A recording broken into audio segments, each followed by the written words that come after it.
Elites जो हैं वो जो फ्री मेसन, जो मिस्त्री लोग होते हैं, वो तोड़ फोड़ in the sense, global sense, war का एक टूल होता है उनका। वो टूल इसलिए होता है कि वो तोड़ करके अपनी इच्छा से नई व्यवस्थाएं बना सके। तो ये जो वॉर है ये एक फ्रंट है। ये वॉर पहले तो ये हुआ क्यों, ठीक है, ये हुआ क्यों पे मैं बाद में आती हूँ।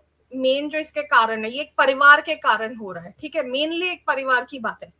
और पर द थिंग इज कि इससे बेनिफिट किसको हो रहा है? तो बेनिफिट एक बहुत बड़ा एक ये स्कीम है, चल रहा है कि इजराइल को क्या करना है, ग्रेटर इजराइल का जो उसका सपना है वो पूरा करना है, ठीक है। इजराइल ने आज तक अपना जो मैप है वो यूएन में कहीं पे सबमिट नहीं किया। इवन ईरान जो है, यदि किसी ने ध्यान दिया तो वो इनको एक्सेप्ट नहीं करता, मतलब वो जायनिस्ट बोलते रहते हैं, वो कभी इजराइल के देश के जैसा नाम नहीं लेते, ठीक है।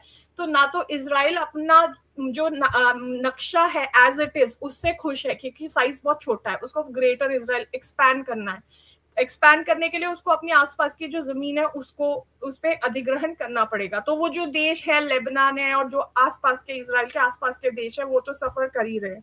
तो ये जो सपना है ये एक इनका बहुत पुराना जायनिस्ट, अच्छा जायनिस्ट और जूज में भी अंतर है। जायनिस्ट को आप ऐसे समझ लीजिए जैसे जैसे हमारे हिंदुओं को एक संगठन ने, एक कल्ट ने वो कर रखा है और पूरी दुनिया में बदनाम, उनके कारण हिंदू बदनाम हो रहे हैं। तो जायनिस्ट यहूदियों के लिए वही है, ठीक है।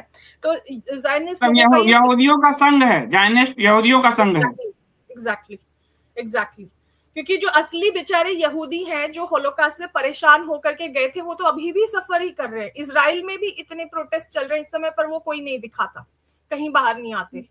तो एक तो कारण यह कि नेतन्याहू को कॉन्स्टेंटली इसराइल को एक स्टेट ऑफ इमरजेंसी में रखना है, क्योंकि उसको अपनी पोजीशन चाहिए, और इमरजेंसी लागू होगी तो इलेक्शन नहीं हो सकते। और क्योंकि उसके ऊपर बहुत सारे करप्शन के आरोप हैं। यदि वो प्राइम मिनिस्टर ऑफ इजराइल नहीं होगा तो वो जेल जाएगा।